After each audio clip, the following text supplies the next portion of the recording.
Numerical questions? What? Do I have to solve numerical questions in the driving exam? Are you serious? No way. I hate maths even during school. Such kind of thoughts come into your mind? Don't worry, I'm here. I welcome you all to Sukh Vibes. In this video, I'm going to give you some tips and tricks that you are able to solve these numerical questions within seconds. And I'm pretty sure that you will also be able to learn these questions by heart. Yes, you have heard me correctly because there are certain questions which you need to cram, and I'm going to give you some tips and tricks so you will be able to solve within seconds and also correctly. Without wasting any time, let's begin. Under the numerical questions sections, we are having 35 questions. I'm not going to cover all the 35 questions today, but we will try our best how far we can go. The main agenda of today's video is speeds and braking distances. So the numerical questions which are based on speeds and the braking distances. Before we go into these topics, I would like to show you some beautiful pictures. Landstrasse. So this is a picture of Landstrasse where you have the marking and you can see there's one lane for incoming traffic, other lane for the outgoing traffic. Autobahn. You guys are familiar with the Autobahn, right? What's the difference between Autobahn and the Landstrasse? You always have this additional construction marking. Let me grab my laser pointer. Yeah. You always have this additional construction marking which can separate incoming traffic from the outgoing traffic.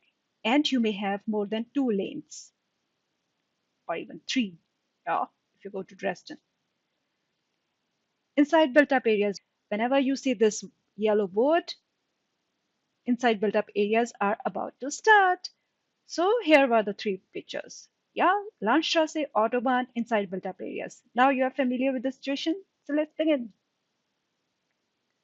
Before just diving into speed questions, let me give you some useful tricks, right? Okay, vehicle, car, truck.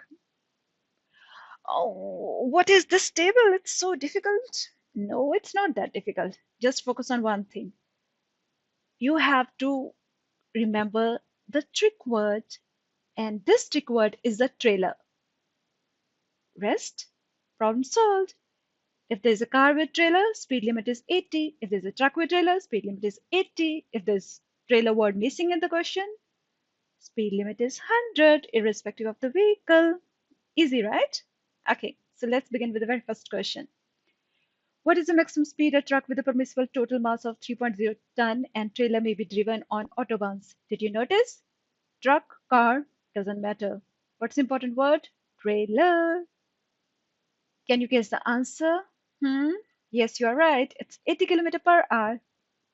What is the maximum speed you are allowed to drive a truck with a 3.0 ton gross vehicle weight rating with trailer on road outside of settlement? Again, the word trailer. So trucks with trailer. They are driving outside of settlement. What could be the answer? Any guesses? Yes, again, right. 80 kilometers per hour. What is the maximum speed you are allowed to drive a car with trailer on roads outside of built up areas? Car with trailer? Again, answer is 80 km per hour. See how easy are the questions? What is the maximum speed you are allowed to drive a truck with a permissible total mass of 3.0 ton on roads with one marked lane for each direction outside of built up areas?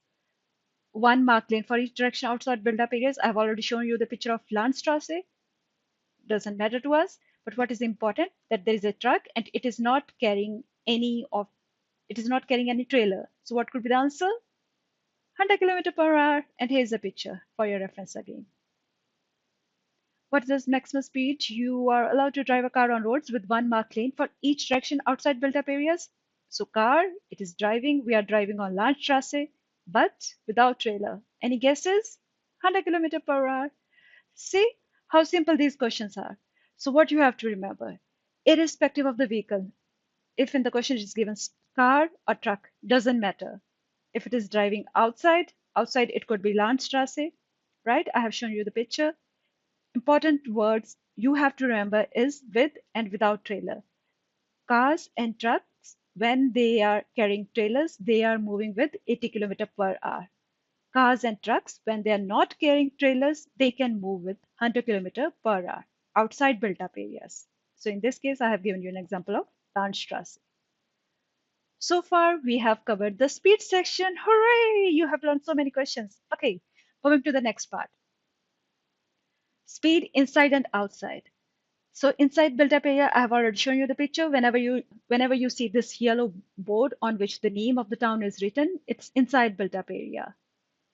And the speed is always 50 km per hour. And Autobahns, the recommended speed is 130 km per hour. But the maximum speed that should be entered in part 1 registration vehicle. Do you remember this registration vehicle? If not, you have to watch my previous videos where I talked about the registration of the vehicle and so on. Okay, the maximum speed which has to be entered in part 1 registration certificate, it has to be 60 km per hour.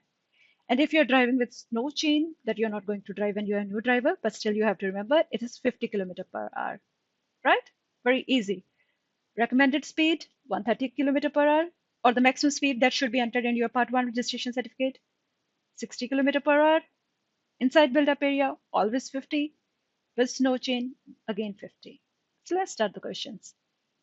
You want to use an Autobahn. To allow you to do so, what type specific maximum speed must be entered in part 1 of the registration certificate or in operating license? You know, right? The answer. What could be the answer? It's 60 km per hour. What is the recommended speed that applies to cars and motorcycles on Autobahns? 130 km per hour, right? What is permissible top speed generally in built-up areas? Whenever you are in built-up areas, whenever you have this yellow board mentioning the name of the city, what is the maximum speed which is allowed inside those built-up areas? Is 50 km per hour. What is the maximum speed a motor vehicle fitted with snow chain is allowed to travel? With snow chains? Again 50 km per hour. So here is a summary of what we have learned so far. So vehicle, car, truck, doesn't matter if it's car or truck. The important word is trailer. Whenever you are outside and not carrying any trailer, it's always 100. Whenever you are carrying a trailer, it's always 80. When you are inside built-up area, it is always 50. When you are outside on autobahns, the maximum speed that has to be entered in your Part 1 registration certificate, it means that your vehicle is eligible to go on autobahns. It is 60. But the recommended speed that you should drive on autobahns is 130. And for the snow chains is 50 km per hour. So this is a summary of all the questions that we have done. Easy, right? So speed part done. Okay, coming to the braking distances. Before going into braking distances, let's learn about some formulas. They are very easy. I would say they are super easy. Whenever you are applying normal braking, right, then your braking distance will be speed into speed divided by 100. So this is how I have learned this formula. So speed square. Emergency braking, speed square divided by 200. Reaction time, speed in kilometer per hour into 3 divided by 10. I mean, you will get used to these formulas. They are super duper easy. I will show you the trick also. And whenever the question comes about stopping distance, if you remember my previous video, again, if you have not watched, then please watch. Stopping distance is reaction distance plus braking distance. So reaction distance is speed into 3 divided by 10 and braking distance is speed squared divided by 100. And stopping distance, in case you have poor visibility, it's your visibility range divided by 2. So these are the formulas. Let's now jump into the questions. Okay, here comes the very first question, ladies and gentlemen, for the distance. You are traveling at 50 km per hour and have a reaction time of 1 second. What is the reaction distance according to the rule of thumb? So it's a rule of thumb, right? We have already seen the formula that 50 km per hour into 3, that is 150 divided by 10, 15. Yeah, so the answer would be 50. Just a trick. When you say 50 km per hour, drop one zero, like omit this zero. It means 50 divided by 10, it's only 5. 5 into 3, 15. 15 meter is the answer. You're traveling at a 50 km per hour and brake normally. Now you're braking normally. It means your speed is going to be, your braking distance is going to be speed square. So in this case, 50 into 50, which is what? 2500 divided by 100. And the answer is going to be 25. Okay. Okay. So you're traveling at 50 km per hour and then have a reaction time of 1 second and brake normally. So now this question, what they are trying to do, before we have solved the reaction distance, which comes to be 15. Then we have solved the braking distance, which comes to be 25. And here the question is, what is the stopping distance according to the rule of thumb? If you remember, stopping distance is the sum of your braking distance and the reaction distance. And the answer is going to be 25 plus 15, 40 meter. Yeah. So we have already solved this reaction distance. We have already solved this braking distance. You have to add them up, and the answer is 40 meter. Okay. Up to now, we have done the speed questions with the speed of 50 kilometer per hour. And now we are going to do these questions with 100 kilometer per hour. Super easy, right? The formulas are going to remain the same. Only the change is the speed. Okay. You are traveling at 100 kilometer per hour and have a reaction time of 1 second. What is the reaction distance according to the rule of thumb? Reaction distance would be 100 divided by 10. You are remaining 10 into 3. So 30. Just plug into this formula and the answer is 30 meter.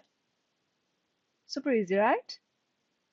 You're traveling at 100 km per hour and brake normally. What is the braking distance according to the rule of thumb? Speed square divided by 100. Speed square is 100 into 100 divided by 100, again 100. So answer is going to be 100 meter. You are traveling at 100 km per hour and have a reaction time of 1 second and brake normally. So you are braking normally. What is the stopping distance? So if you remember, previously we have solved reaction distance was 30. We have solved the braking distance. Braking distance was 100. And here, stopping distance. Stopping distance is basically the sum of your reaction distance and the braking distance. So answer is going to be 130 meter. Yep. So you double the speed at which you are traveling. How does this affect the braking distance? If you remember, braking distance is always speed square. So if you have double the speed, it means your braking distance is going to be 4 times. 4 times. You are driving on a very narrow road and can see 50 meter ahead. What must be your maximum stopping distance? So very narrow road means your visibility is not that good. If you remember, in the table I have shown you that your stopping distance will be visibility range divided by 2. So in this case, it would be 25. Thanks for watching. If you have liked my video, please like, comment, share and subscribe. If you're interested in any particular topic, please feel free to write in comment section. Take care. See you next time.